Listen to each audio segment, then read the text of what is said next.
Well, hello. I'd like to welcome you to Celtic College Consultants webinar on Common Core and college admissions, an exploration of the impact of the Common Core state standards for K-12 on college admissions. We'll be exploring a number of areas. We have a couple minutes till the official start time. But it's recording. So there are a number of webinars which I provide. I'm Catherine O'Brien, and I am the founder of Celtic College Consultants and the Chief Certified College Planning Specialist for the firm. And you'll find on my YouTube page a number of webinars. The College Prep 101 goes over current issues in admissions and financial aid and is updated regularly. You will also find the value of a college planner and that gives a number of examples of the difference it can make, both in college selection and in money. There's one example which demonstrates a $46,000 savings to a family that I worked with last year. Because families just don't realize sometimes what they don't know. I am having a little bit of technical difficulties this evening with my screen for whatever reason. It's not working properly with the webinar and showing full screen. I'm not exactly sure what the problem is with that, but nonetheless, it is what it is, and we will continue on. You can still see the slides. I suggest that you have paper and pen with you so that you can take notes, because there'll be a great deal of information provided, and you'll want to take advantage of that. As you see, I'm trying to see how I can maximize. I think I'm just going to go with doing the full screen, and I won't be able to see the webinar controls, but that will make things much easier for you to see. All right, so we're going to go ahead and get started. As I said, in this webinar, we'll be covering the Common Core state standards and their impact on college admissions. There's a number of ways that there'll be a direct impact on the admissions process without even looking at the student preparation, educational aspects of it. And so, given that our concern here is on admissions, we'll be limiting the scope of our discussion to that. As I mentioned, I'm Catherine O'Brien. I've been a professional college planner since 2004, and while I'm based in San Diego, I work with families nationwide and actually around the world that are intending to go to American universities. I do have a bachelor's of industrial engineering and management sciences from Northwestern University, as well as a master's degree in Catholic theology from Franciscan University of Steubenville. Since 2009, I've been a certified college planning specialist, which means I've had additional professional training in both admissions, financial aid, and college funding. I belong to and speak for WACAC, which is the Western Association for College Admissions Counseling, HECA, which is the Higher Education Consultants Association, the NCAG, which is the National College Advocates Group, and the NICCP, which is the National Institute for Certified College Planners. Additionally, I have 17 years teaching experience at all levels. I've been a homeschool mom for 17 years, and I have done that independently. I've done that under the aegis of charter schools, and written everything from writing my own curriculum to using other people's and combining programs for my children. And then I've obviously been a college planner since 2004, so it's for 11 years at this point. And one of the things I do want to mention, that the professional organizations that I mentioned, WACAC, HECA, NICCP, NCAG, all have codes of ethics.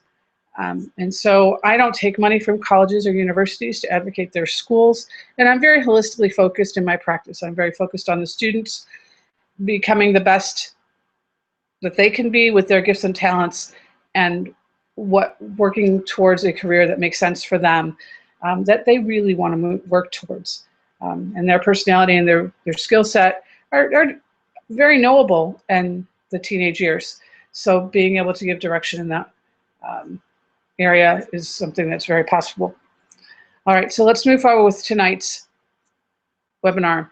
We're going to be talking first, we'll take a brief look at Common Core itself, and then there's a few impacts in the whole college arena in general, but the bulk of our conversation tonight will be on college admissions. And then I wanted to discuss a little bit about assistive services. So let's take a look at Common Core, and I'm going to ask you forgiveness at the beginning here. There's a lot of words on some of the beginning slides. These are extensive quotes, and I wanted you to see them as well as hear them. The citations are at the bottom. You know, having a master's degree, I do real research. I don't just make things up or, you know, go with whatever's on the internet. I actually look things up. So I wanted to share those in full with the citations with you. And I think they're significant. First, the Common Core standards are kindergarten through grade 12 standards for English, language, and math. They've been adopted by over 40 states, and their goal is career and college readiness. And even their supporters will clarify that they mean community college readiness. They don't mean four-year university readiness. The standards themselves call for either the Smarter Balanced or the PARCC computerized testing to monitor student progression and understanding of what is being presented. The Common Core standards have been hotly debated by many across the country since they were introduced 5 years ago in 2010.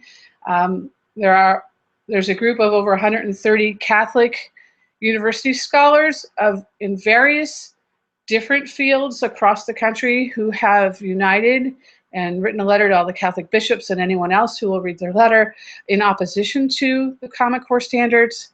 And currently they are not adopted in Alaska. In Minnesota, the math standards have not been adopted. They're not in Nebraska, Texas, Indiana, Oklahoma, Virginia, Puerto Rico, or South Carolina. Additionally, homeschoolers and independent schools do not necessarily have to follow the Common Core state standards. All being private schools, they can follow their own. But nonetheless, we're going to explore how these standards impact college admissions no matter how you're being educated. From an article that I found by the Dean of the School of Education at University of California at Davis, the Dean says, what will be the characteristic of Common Core students entering college are learning experiences featuring more inquiry-based learning and collaborative problem solving, sequenced skills by grade levels and learning across the curriculum, and more hands-on work. In addition to the essential skills in math, students will focus on conceptual math, that is, understanding the reasoning behind the correct problem solution rather than the algorithm. They will also have experienced applying mathematical concepts to real-world problems, and they will have been focused on fewer subject areas. Finally, students will be used to testing on computers, and in states with testing developed by Smarter Balanced Assessment Consortium, testing that is adaptive. Let me pause for a moment. Adaptive testing, the GRE, is currently done in this manner, and what it means is that depending on either by section or by individual question, whether the student gets it correct or incorrect, the next question or the next section will be more difficult or less difficult. So that's what it means by adaptive testing. But that does mean that those who do not do well at the beginning will end up with a lesser score in the end. For example, in the GRE, you have to get a certain percentage of the beginning section correct in order to be able to take the next section in that area that will allow you to have a perfect score, for example. So if you don't do well enough in the first verbal area or the first math area, then you can't take, your score will be limited because the second section you'll have in that area will not allow a perfect score. So you'll have similar scoring ranges being impacted by this adaptive testing as well. Let me go on with the quote. These are not likely to be the skill sets or course-taking experiences called for in the majority of today's college-level freshman and sophomore courses. Rather, these tend to be large enrollment, minimally interactive, and textbook-based. For the sciences, there is likely to be a lab section, but as an adjunct to the lectures and where the experiments have known outcomes. Memorization of materials in the arts and sciences at the college level is critical to performing well on tests, as is performing procedures. And the article goes on, and remember, this is by the Dean of the School of Education at UC Davis, and he cites that the National Science Foundation, the Mathematical Society, and Modern Language Association have all called for changes in undergraduate teaching to align with the Common Core, as opposed to changes in the Common Core to align with what's happening in college level courses. And additionally, I will note that he's got a slant. He's coming from a large university system. And so you will find in your smaller universities and your liberal arts schools, for example, that they don't have these huge classrooms in the freshman and sophomore year. That all of their classes are much smaller, and so it's different. But this, there are pluses and minuses, as you can see, in the Common Core approach to education. And I thought this elucidated it well, or explained it well. I wanted to speak a little bit about how it's related to the ACT and the SAT. From the ACT's own page, I quote, "ACT is pleased to have played a leading role in the development of the Common Core state standards." That was written in 2010. Also in that article, after assessing over 256,000 high school students, which was not just limited to college aspirants, these were tests that were offered or given across school districts, so everyone in the school took it, whether or not they planned to go to college. In 2010, they found that across all Common Core domains, strands, and clusters, so that's different academic areas, only 1/3 to 1/2 of the 11th grade students are reaching a college and career readiness level of achievement. So their take on that was that the Common Core standards would be helpful at increasing that percentage. And I will note, for those of you who are familiar with ACT tests, that next paragraph at the end, the benchmark that they were using, which has in their research over the years correlated with a 75% of getting a C or better, or a 50% chance of getting a B or better in selected courses commonly taken by freshmen, an English score of 18, a math score of 22, a reading score of 21, a science score of 24, and a writing score of 27. Those are the readiness benchmarks that they were saying that only 1/3 to 1/2 of the 11th graders were reaching. Okay, so they give great clarity. That's a very research-oriented article that they have available at that PDF site on their website. So that is where the ACT is coming from. On the SAT, I'm going to keep it very simple. The Common Core was headed, the consortium was headed by a gentleman named David Coleman. He is now the head of the College Board, which is the SAT producing company. So there's a huge amount of push that ever since he got there to be Common Core aligned in the SAT. So we have both the ACT and the SAT aligned with Common Core. Additionally, I noted just in April of 2015, an article that more than 100 colleges in California, 10 in Hawaii, 24 in Oregon, 49 in Washington State, 6 in South Dakota, use the Smarter Balanced Assessment as a placement exam. These are primarily community colleges, but the university system uses tests like this. And then also noted in the article that 4 Delaware colleges will accept the Smarter Balanced Assessment in lieu of other placement exams. So they're giving an option. Okay, that was written by Ms. Smith, and she goes on to describe how some states and colleges are experimenting with testing options to determine community college readiness. So the community colleges are starting to accept the Smarter Balanced, the Common Core assessment tests as a placement exam for their courses to know if you need to be in remediated courses or regular courses, or you could skip out of courses. So the Common Core standards and the tests that go along with them are impacting a lot of areas in higher education at this time. So the primary focus of our webinar is to discuss the impact of the Common Core standards and testing on four-year college and university admissions. And so that's where we're going to spend the biggest part of our time, but I wanted to make sure that we touched on what was going on as far as how the SAT and ACT people related, what's going on with standards with the community colleges, and general college outlook. And I find it interesting to see deans of education at reputable schools calling for changes in undergraduate teaching as opposed to calling changing of standards which are untested. It's very interesting to see scholars having that perspective at the onset of a situation like this. It definitely makes one suspect that there are additional factors coming into play. And there is some evidence for that, but that's beyond the scope of tonight's conversation. So without further ado, let's look at the impact of Common Core and its testing on the four-year college and university admissions process. First, and overall in admissions, there are 20 factors that colleges look at. And 30% is activities and other factors like gender and what state you're from and things like that. But understandably, 70% of the assessment is focused on academics because after all, this is for going to university. So with that in mind, let's take a look at how we present our academic credentials to the colleges. But before that, I wanted to share an option.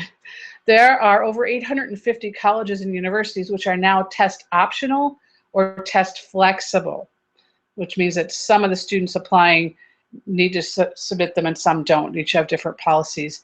And this group includes over 165 schools that are ranked in the top tier of their category, be they liberal arts schools or public universities or the various schools that are used by the groupings that are used by the rankers.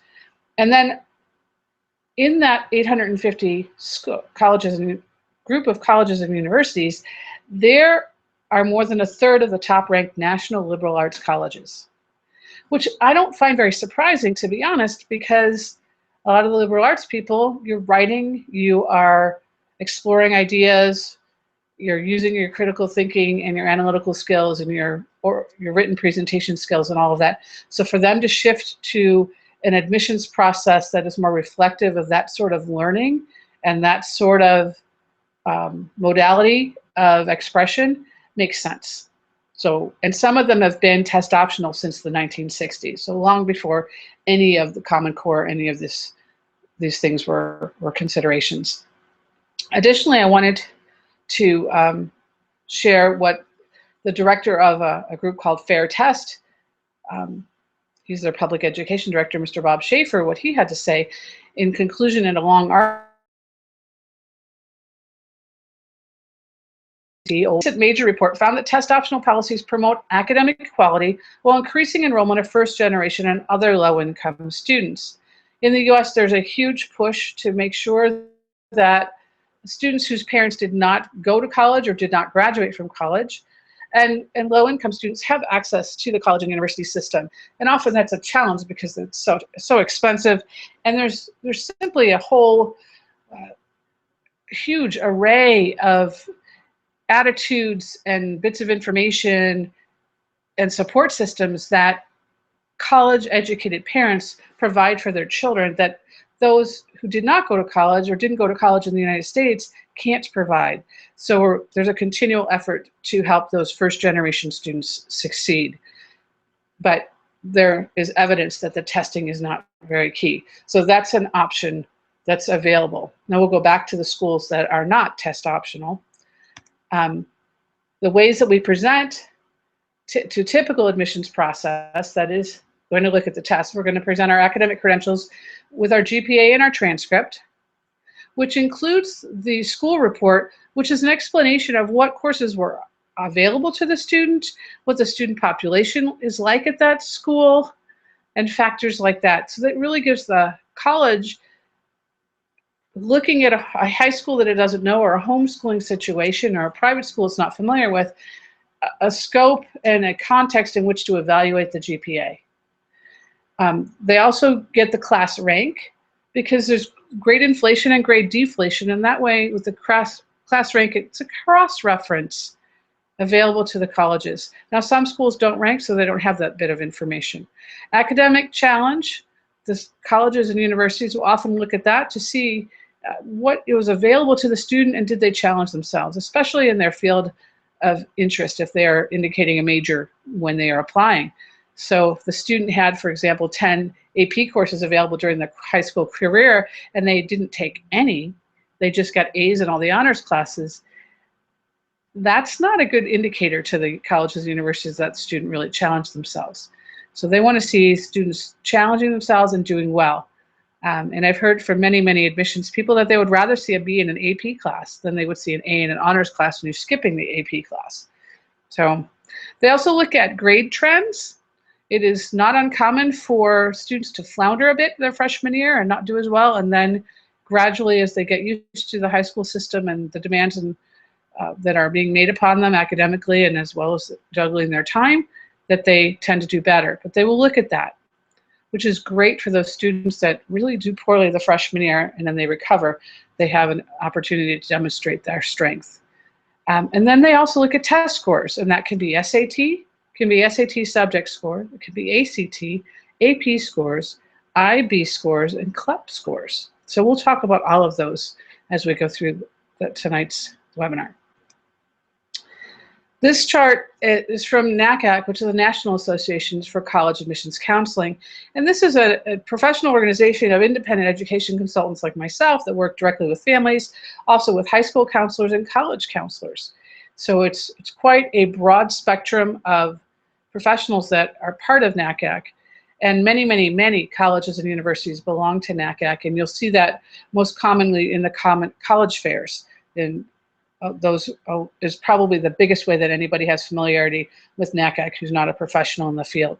But I included the entire chart because I thought it was informative, and this is being recorded so you can go back and look at it later.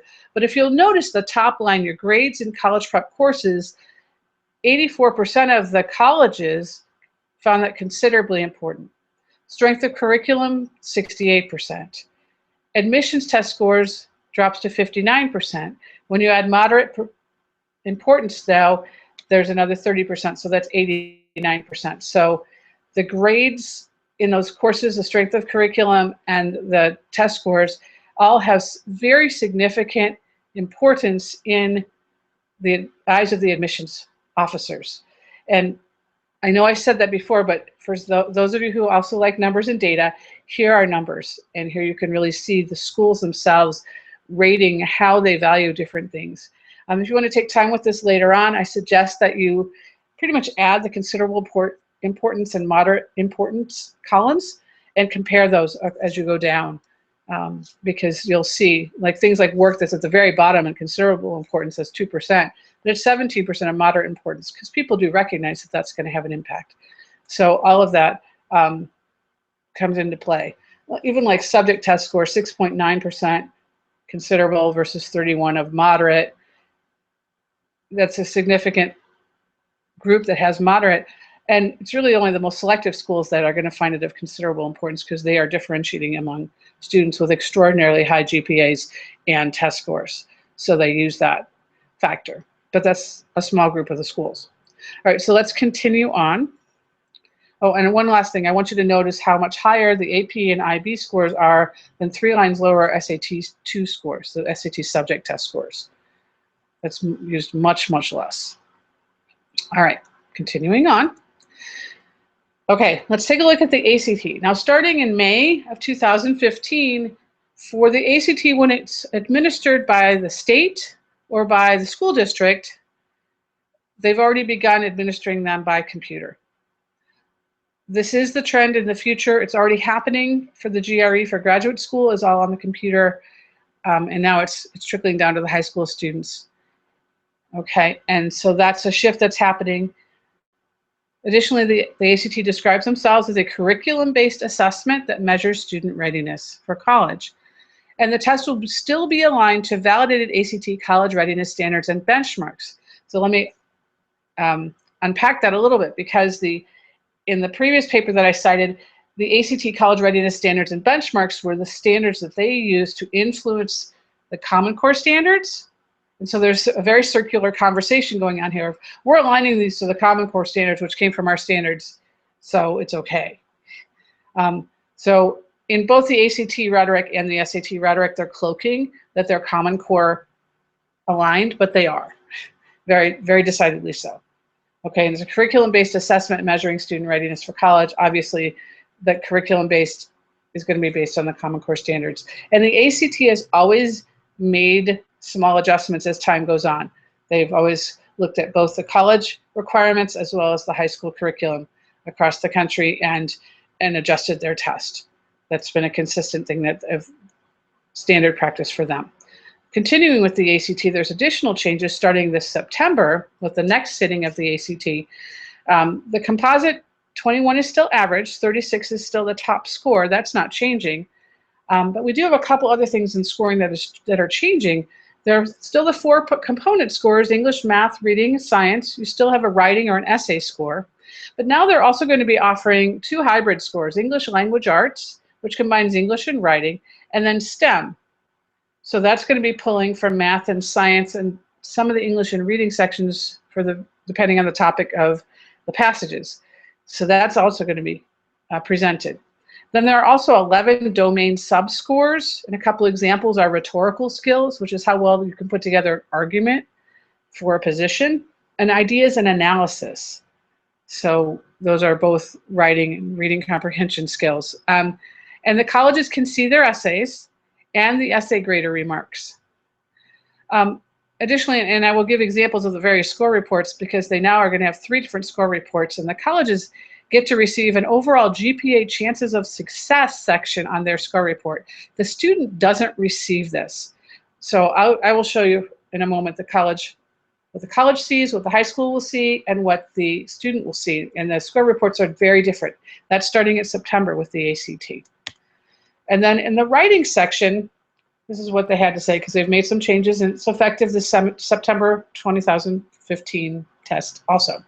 While the current ACT writing test is an exercise in classic persuasion, the enhanced writing test, so that's the one that's starting September 2015 and forward, will present students with a rhetorical purpose that is more broadly argumentative. It is designed to better measure students' ability to evaluate multiple perspectives on a complex issue and to generate an argument based on reasoning, knowledge, and experience. That sounds really good. Go to the ACT website and you can see an example. And when I saw this as someone who did very, very well on the ACT, and I did very, very well on the GRE, GRE I took in October of 2014, ACT a long time ago, I feel like for the brighter kids, your better communicators, they've dumbed the test down. It's very parallel to what's going on the SAT. For your middle of the road kids, they're actually helping them because they give the broad topic, then they also give 3 positions or perspectives on that and instructions to the student what to do with those perspectives. They need to agree with them or disagree with them. They have to analyze them and come up with their thesis on the overall topic, and then incorporating their analysis of the 3 perspectives, which is what your top flight writers do anyway, but they have to come up with, before you had to come up with those perspectives on your own. And so in a sense, you would create a straw man of the opposite position to yours, but you would also address the merits and weaknesses of that argument. And that was something you just needed to know to do, and your top tier writers knew that. Now everyone's being handed all that information, and it's a huge task to write that in the same amount of time. So I definitely suggest that you go to the ACT website and take a look at that. But starting the very next sitting in September, that will be the reality on the writing on the essay. Okay, so this is the report to the colleges, just the little section, because it's a full-page report, but I just took a snapshot of just this focused part of the overall GPA chances of success. In the overall report, you can list schools, and those are the schools it's going to go to. You also list major and other things, and you're self-reporting your grades, and the colleges are going to see all of that. But this section is new, and it's ACT's stepping into admissions. There are some people objecting to this, some people waiting to see how it is taken, so we'll see. But it doesn't get to the student or the high, it kind of gets to the high school. I'll show that in a minute. But it shows that in the overall student group on the left column there, an education student or business students, liberal arts kids, engineering kids, or overall freshmen. The first column is chance to get a B or better, and the second one is chance to get a C or better among those groups of students. And then they broke out some specific courses, and they give you their perspective based on the ACT score of this made-up student, that she's going to do in freshman English, in algebra, in history, in chemistry, in psychology. Likeliness of getting a B, likeliness of getting a C. And it's an interesting example because the major they picked for this made-up student is accounting, and she's very weak in her math skills. There's no big red flag saying that, but the numbers are there. So if I was at admission, seeing these numbers would make it really easy to say, gee, I don't have to think about that math score at all. She's not going to do well in her math course if she wants to be in a math major. That's not flying. So obviously this student doesn't have a clue really what she wants to do because she hasn't verified itself within herself. So that would be big negative against her. So she doesn't have the academic skills to do her thing, her chosen field. So you can see how this comes in. They're kind of doing admissions work for them, because it may be that the student has other things to say about what's going on with their math skills and their essay and whatnot. But just in looking in the test and the score report and the grades, I am biased against the student. So that is what it is. That's what it's going to be, like it or not. Then the high school report. So the high school is also given a report. And these are all made up colleges and universities, okay? But I put some arrows there underneath. There's a column over towards the right that's pink, and it says chances in 100 of B or higher at the various schools. Okay, so that's kind of how she's going to run. The next one is the average first-year college GPA for kids with an ACT score like hers. And then it breaks it out in the various test areas, how she did, the relative rank at the college. Okay, so she didn't do very well in math anywhere, but she did better in English, etc. So you can see at that particular school how she is likely to go to do, which is very good information for the college counselor or high school counselor if they have the time to go through this with the student, which is completely up to the high school's discretion whether they go over these with the students or not. But to give them a reality check over their college selections and the likelihood of getting in, as well as their major selection. So it's useful information. I think it's a shame that that's not given to the student. And you know, that bottom comment there, confidential, restricted when data present, would make me kind of wonder if the ACT is intending just for me as a high school counselor to see that, or if it's okay to share with the student. Common sense would say it's okay to share with the student, but there'll be some people that will err on the side of caution and think that they really shouldn't share this with the student. But there's a great deal of information here about the colleges that the student is going to get. And then next to the new student report, these are all just excerpts of the reports. But this is what they show for the student. You get the middle 50% of the ACT score and what your composite was, and then the high school class rank, where most kids were, and what your class rank, and then your GPA based on whatever grades you put into their database on your account as you were registering for this thing, and then the typical high school GPAs. The preferred program of the study availability, then they give some financial aid information, which they're getting out of a database someplace for an admission, for an academic thing. I'm not sure why they have that. But all of that other information of where you're going to fall in the class, as far as, you know, am I a good candidate for this school or a lesser candidate for this school or for my major, that they're providing to the colleges and they're providing to the high schools, they're not providing to the parents. And it says middle 50% between 18 and 24. I have spoken with parents consistently for the last 11 years, and most of them have no idea what middle 50% means. So since you're taking the time to watch this, I'll explain it. It's the middle 50% of the class, which is to say that for that top example, University of Omega, which is, as I said, a fictitious school, between 18 and 24 means that 25% of the class got higher than a 24 on the ACT and 25% of the class got less than an 18. The student has a 21, so they're coming in around the 50th percentile of the class, okay? So that's what that middle 50% is, but it's still insider speak, and you're giving this to parents, where that other information, which I think was more clear to parents, would be more clear to parents and students, the students aren't getting. So that's the way that they've chosen to do the reporting at this time. Just letting you know what the changes are. Okay, so in summary, for the ACT, it's Common Core aligned. There's a more detailed score report with numerous subscores.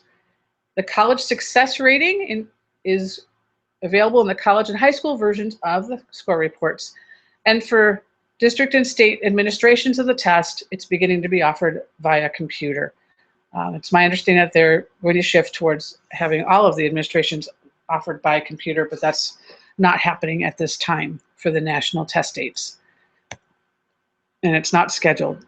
So moving over to the SAT, through January 2016, no change. Okay, we still have the 3 sections of critical reading, math, writing that are still worth 800 points each. Okay, for some of you, you may be aware June 6th, 2015 sitting, that there was problems with the proctor's notes giving a certain amount of time for a section and the students' tests having a different amount of time for the section. And so they're throwing out all of the test scores for English and math for those sections for everyone. So, and then saying that the scores are valid.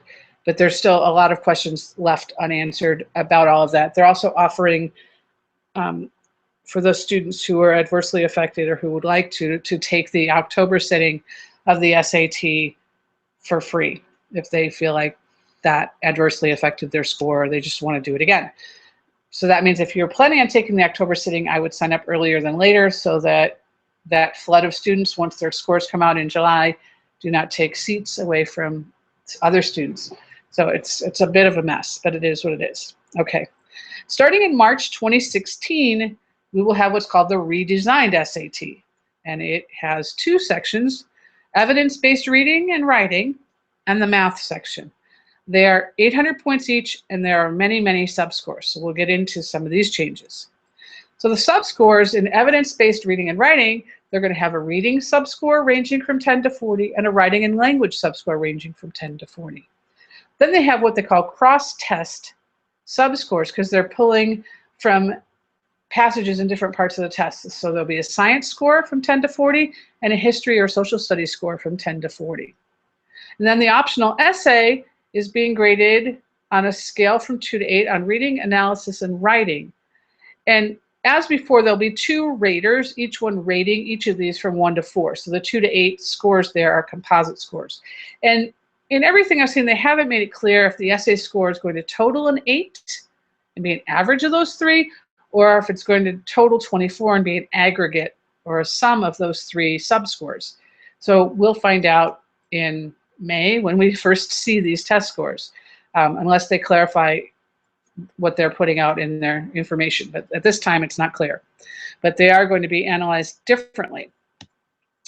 There are also going to be subscores in math, the heart of algebra from 1 to 15, the passport to advanced math from 1 to 15, and problem solving and data analysis from 1 to 15. And also subscores in writing, expression of ideas 1 to 15, standard English conventions 1 to 15, I'm assuming that means grammar, relevant words in context, so that's your vocabulary 1 to 15, and command of evidence 1 to 15. So as you can see, this score report is going to be quite something when it comes out with all of these different subscores. And I think a lot of people are going to be very confused. But they're trying to provide additional information to the colleges in hopes that that's helpful. Okay, the test starting in, I'm sorry, that's the wrong date. The test starting in March of 2016 is Common Core aligned. There are only 2 scores of the maximum of 1,600. We've gotten used to in the last few years of 2,400, but most of us parents are going to remember 1,600 being a perfect SAT. So that will be restored. We'll have a much more detailed score report with numerous subscores and a revamped essay very much along the same lines as the ACT, but now with 50 minutes. So that makes this test even longer than it already was. And what's printed there is wrong. These all start in March 2016, not in September of 2015. Okay, then let's also look at AP scores, because this is another way of testing to demonstrate your academic proficiency. We're going to also provide these scores to the colleges in hopes, really, of getting college credit. But they are all aligned to the Common Core. Let me quote, in an AASA conference session, Advanced Placement in the Common Core Era, Changes and New Developments in the AP Program, on Saturday morning, Trevor Packer, the Senior Vice President of the College Board's Advanced Placement Program, told superintendents, this is school superintendents, this is the National Association of School Superintendents.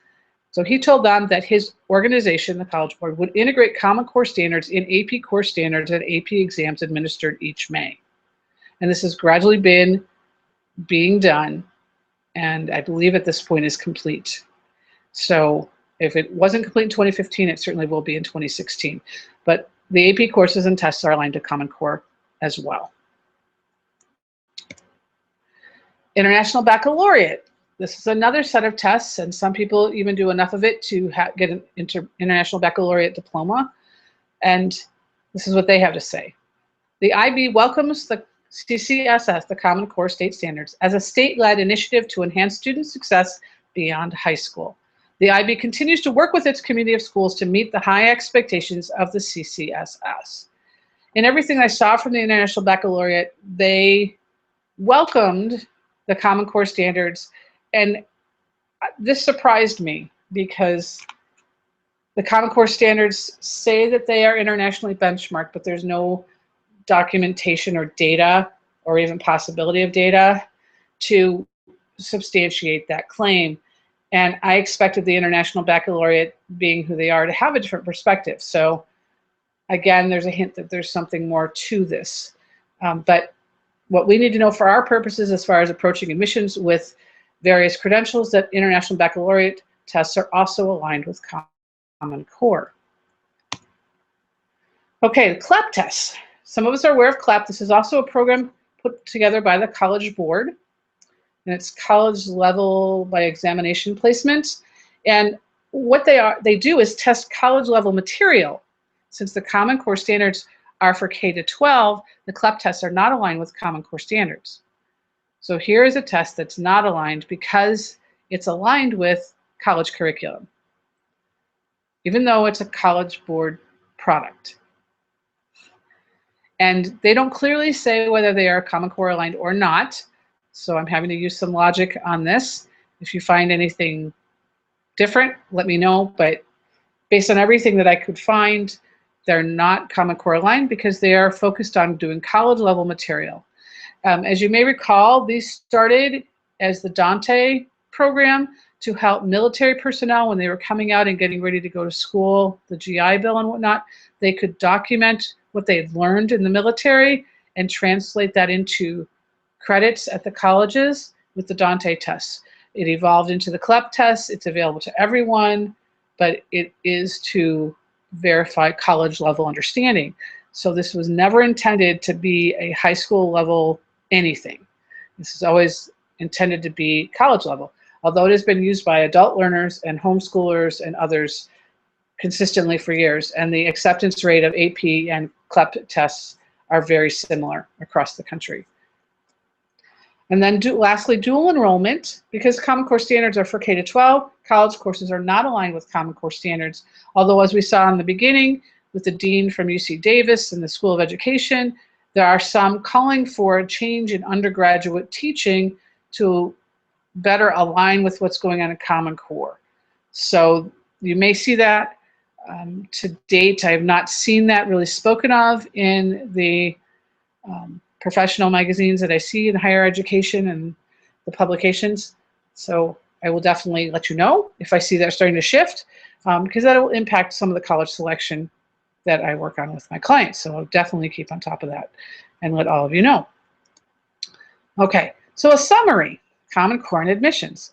The ACT, the SAT, the AP, and IB tests are all Common Core aligned. CLEP tests are not. There are 2,900 colleges that accept CLEP, according to the College Board. Dual enrollment courses are also not Common Core aligned. Nearly all colleges accept transfer credits. And as you may recall from the beginning, approximately 70% of admissions criteria are academics related. And the reason I'm getting into this is because some of us are thinking that we are in an independent school or we're homeschooling and we're not using Common Core. And so what does it matter? We can get by around it. Well, using CLEPTUS and dual enrollment, we can. And going to test optional schools and limiting our list to those schools, we can. But if we have students who are targeting schools that require the SAT, ACT, that want to see IB or AP, then they need to be familiar with the Common Core modality of testing. And it's different. So that is going to mean some extra work for those students and those teachers to help them become familiar. There are strengths to the Common Core standards, and there are great weaknesses. So I'm not, in the scope of this, going to say it's wonderful or it's terrible. It's a mix. But it's something that we need to wrestle with because it's part of the reality of our current situation. All right. And I wanted to talk a little bit about my comprehensive college planning services because I think they would be of use to you. Fundamentally, I am very focused on students, and the three things I highlighted in my college, my class of 2015 students were offered over $255,000 each in merit scholarships on average. And my class of 2014 students who definitely did not report everything that they were offered, they received at least $133,000 each in merit scholarships on average.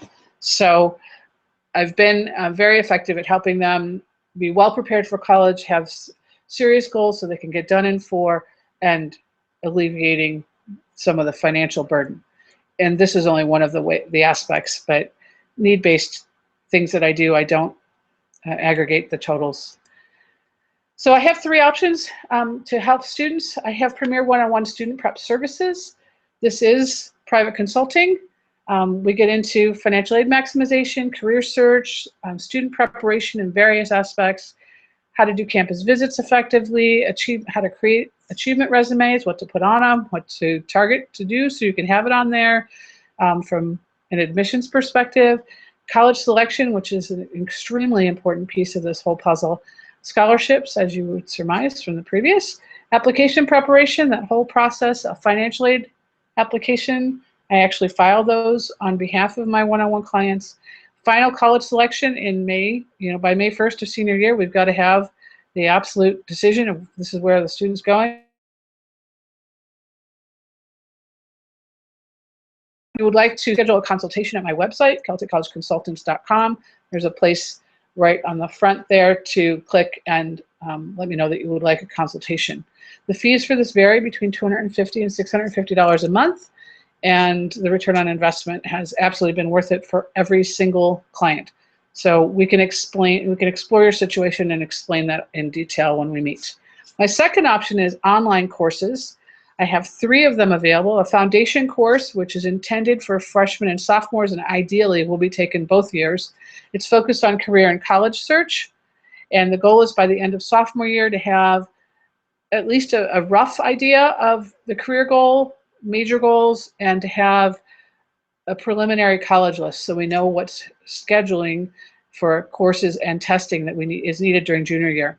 During junior year, we're refining that college search. We're getting through the testing, finishing doing leadership and preparing the resume and all of that for the senior year, which begins application preparation. And that's both admissions and aid applications. An application season opens July 1st, the summer between junior and senior year. At the latest, it opens August 1st, depending on which application processing company the schools that are on your list are using. So there are several of those. Okay, and so those online courses, again, combine my Premier Student Preparation, my Savvy College Selection, and abundant funding to create college success. They're the same principles that I use with my one-on-one clients. You can see the price there below. It's less than $350 a semester. All the courses are year-long. There are 10 recorded courses per course, plus a written toolkit to explain and give examples and talk through a lot of the different parts of the process and how to create a resume and sample resumes and all of that sort of thing. So it's a very robust, thorough course. And then the last option is to create your own one-on-one package or hire me on an hourly basis if I'm available. Any combination of my services can be selected. I can send you a price sheet, or we can have a consultation and really determine what makes the most sense for your family holistically, looking at your budget and what you need and what the best way to proceed would be for you. So to get started, to schedule a 1-hour private family Skype consultation or sign up for classes today, both of those are available at my website, CelticCollegeConsultants.com. You can click that you're interested in seeing me, or if you go up in the services, you'll see the link for the online courses, and you can go, right to the link and get started today. If you would like to order the courses now, but you want to start at a different time, then order the courses and then send me an email and say, hey, we'd really rather start at this time. Want to start this month and this year. And that's fine. I can get that set up for you. So I want to thank you very much for investing time in your child's education and understanding better the implications that the Common Core state standards have on college admissions, regardless of what curriculum you're using in your school or that your students using at the school that they're attending. Thank you again for your time. I look forward to hearing from you. You will get an email with a link with the recording if you're not already watching the recording, and you're welcome to share this with your friends and colleagues and get the word out. I'm really not seeing that many of my colleagues are speaking on this topic at this time, but I think it's very important information to get out to students and their families. There's so many considerations and so many implications of all of this that we really do need to look at as we're preparing to apply to colleges. So thank you again. I'm really not able to address questions at this time, and I hope that you have benefited greatly. Have a great day.